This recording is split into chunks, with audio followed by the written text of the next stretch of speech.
Hey guys, welcome back to DJ Mentor.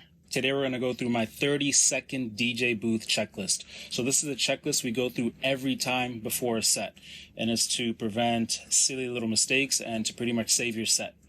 So I know it's been a while since I've been here. However, for the past 2 or 3 months, I've been in this studio teaching real people hands-on. Things have slowed down a bit in this new year, so things are a lot more manageable. So we are going to lock back in with these online tutorials.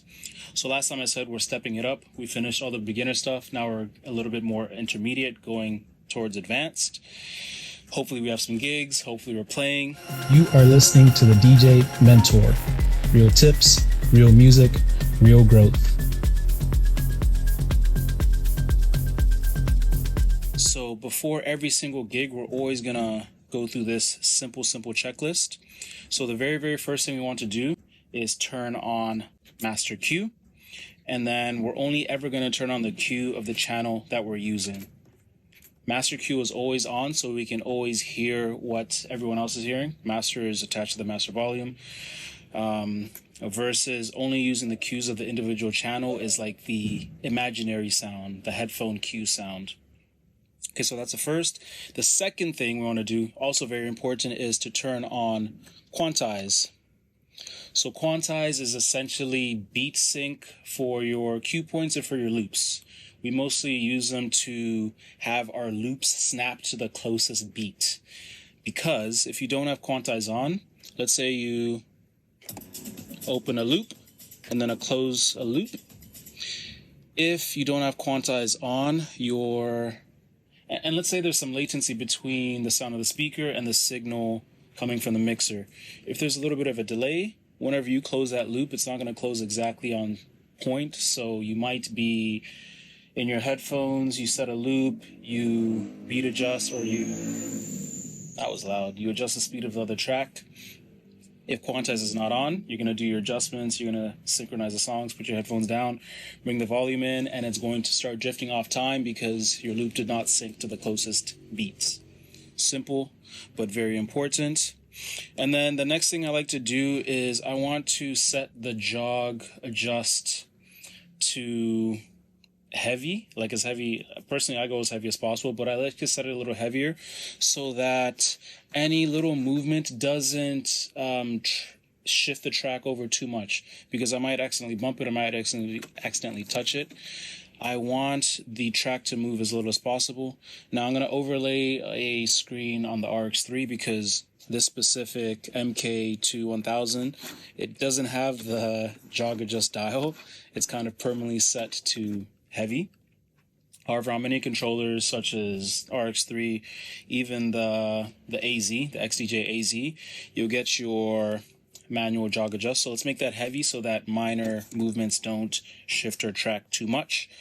And then speaking of the AZ, in this area, we will have it's like a tempo lock button. So sometimes you get a tempo lock and tempo reset button on some controllers. Again, this one's older, so we don't have that here on the 1000. So sometimes you want a tempo lock because, maybe because of environmental factors, for example, the wind might blow on the tempo fader.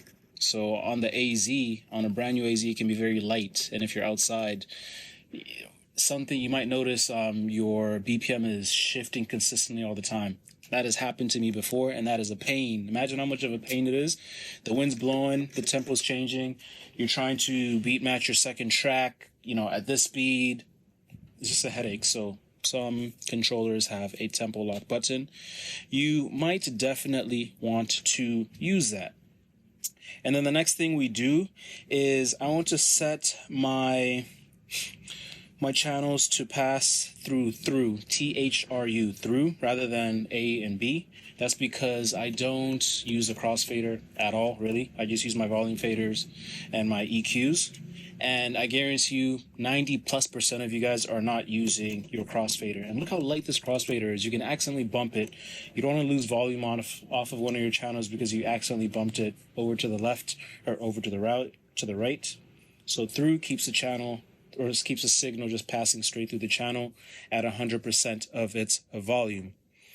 And then next, I like to have vinyl mode on.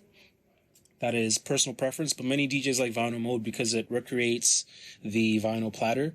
So when vinyl mode is on, let's say we tap, the track stops playing. So you can see this is indicating the track playing. It's recreating a real vinyl player. There's a mode called slip mode, where if slip mode is on, if you touch it, nothing happens. But, this is the 30-second checklist, so let's not talk about slip mode in this tutorial. Slip mode lets you get a little more creative, but again, that's for another day. And last but not least, we want to make sure we adjust our trim.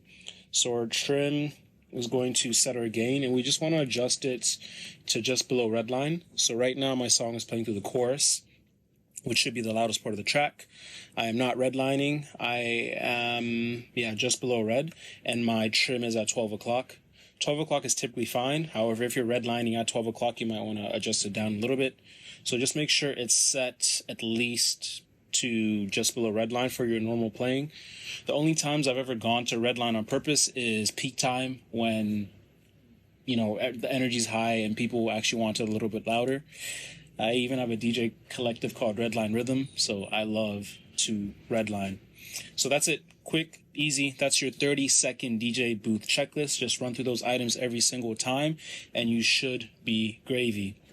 If you want more tips like this, you want to become a pro, make sure you follow and subscribe, and I'll see you guys soon.